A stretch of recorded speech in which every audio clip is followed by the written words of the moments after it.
مرسل اعظم حضرت محمد صلی اللہ علیہ وآلہ وسلم کی عمر اقدس جب 30 سال کی تھی تو تبلیغ دین کے لیے مددگار کی ضرورت پڑی۔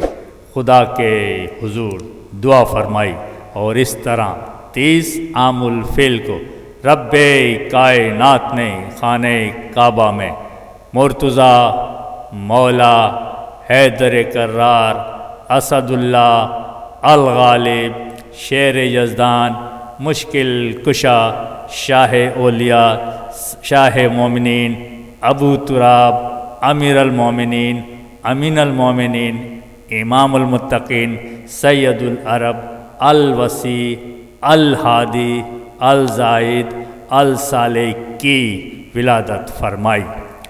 3 دن تک آپ کی والدہ فاطمہ بنت اسد خدا کے گھر کی مہمان رہیں تو مولا نے 3 دن تک آنکھیں نہیں کھولی۔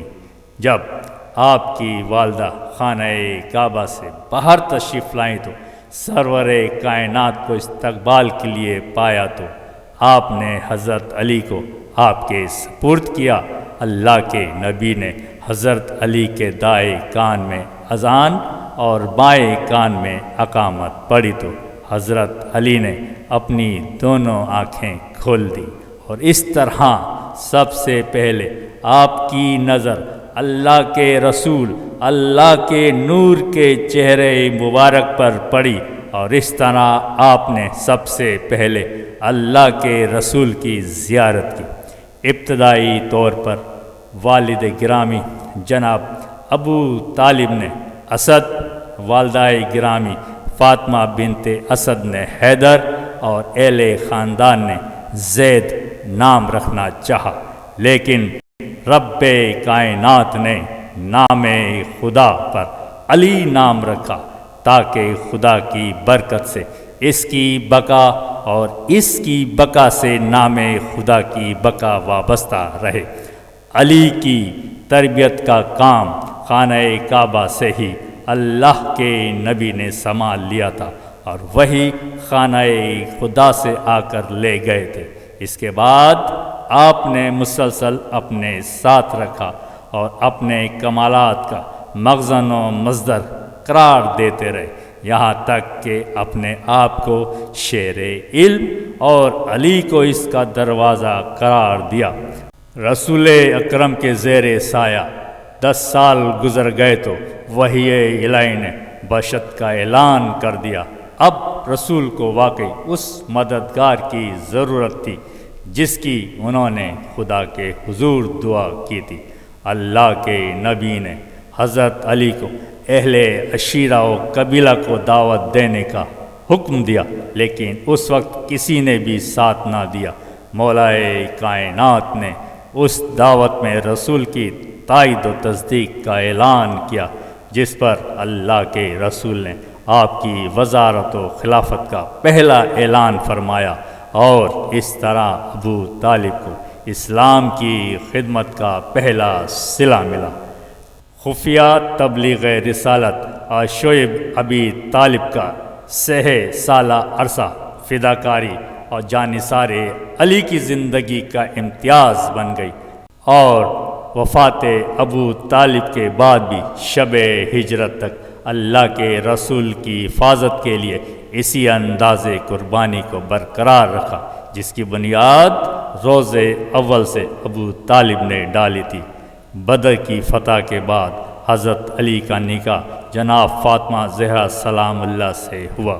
قدرت نے فیصلہ کر دیا تھا کہ نور کا عقد نور سے ہو سکتا ہے۔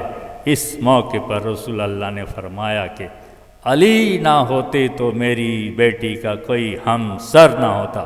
یہ نورانی رشتہ زمین پر بھی انجام پایا اور عرش اعظم پر بھی انجام دیا گیا۔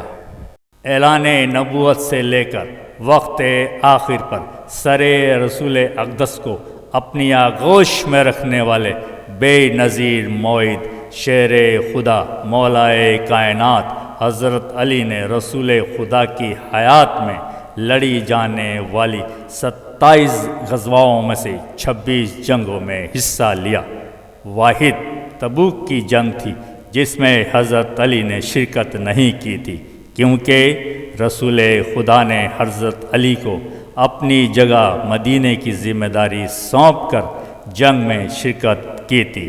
اس طرح حضرت علی علیہ السلام نے اپنے دور خلافت میں رسول خدا کی رحلت کے بعد 3 جنگوں، جنگ جمل، جنگ صفین اور جنگ نہروان میں حصہ لیا، اور اللہ کی مدد و تعاون سے اس میں بھی فتح و کامرانی حاصل کی۔ 25 ذیقعدہ 10 ہجری کو رسول اکرم حجۃ الوداع کے لیے روانہ ہوئے اور لاکھوں مسلمانوں نے آپ کے ساتھ حج کیا، اور واپسی میں باحکم خدا مقام غدیر پر قافلے کو روک کر حضرت علی کی مولائیت کا اعلان کیا، جس میں آپ نے فرمایا، جس کا میں مولا اس کا یہ علی بھی مولا ہے، جس پر تمام اصحاب نے بیعت کی، اور حضرت عمر نے مبارکباد دی کہ آپ میرے اور تمام مسلمانوں کے مولا ہو گئے ہیں۔ حضرت علی ابن ابی طالب کی امامت کا دور رسول خدا کی رحلت کے بعد ہی شروع ہو گیا تھا، جو کہ تقریباً 30 سال تک رہا، جب کہ آپ کی خلافت کا دور آپ کی زندگی کے آخری 6 سال تک رہا۔ اللہ کے رسول نے شیر خدا کی شان میں 1000 سے زائد حدیثیں بیان کی ہیں، اور فرمایا ہے کہ اگر کسی نے آدم کا علم، نوح کا تقدس، ابراہیم کی استقامت، موسیٰ کی طاقت اور عیسیٰ کی عبادت دیکھنی ہے تو وہ علی کو دیکھے۔ پھر آپ نے فرمایا، میں علم کا شہر ہوں اور علی اس کا دروازہ۔ اے علی، مومن کے علاوہ کوئی بھی تجھ سے محبت نہیں کر سکتا، اور منافق کے علاوہ کوئی بھی تجھ سے بغض نہیں رکھ سکتا۔ علی کا چہرہ دیکھنا عبادت ہے، اور علی کا ذکر کرنا بھی عبادت ہے۔ جس نے علی کو ستایا اس نے مجھ محمد کو ستایا، جس نے مجھ محمد کو ستایا اس نے اللہ کو ستایا، جس نے علی سے دشمنی کی اس نے مجھ سے دشمنی کی، اور جس نے مجھ سے دشمنی کی اس نے اللہ سے دشمنی کی۔ اے لوگو، علی تمہارے درمیان ایک بہترین حاکم ہے۔ علی کو مجھ سے وہی نسبت ہے جو موسیٰ کو ہارون سے تھی۔ میرے بعد بہت سی چیزیں باعث اختلاف ہوں گی تو علی کی عدالت ان میں سب سے بہترین ہے۔ اور اے لوگو، یاد رکھنا، علی حق کے ساتھ ہے، حق علی کے ساتھ ہے۔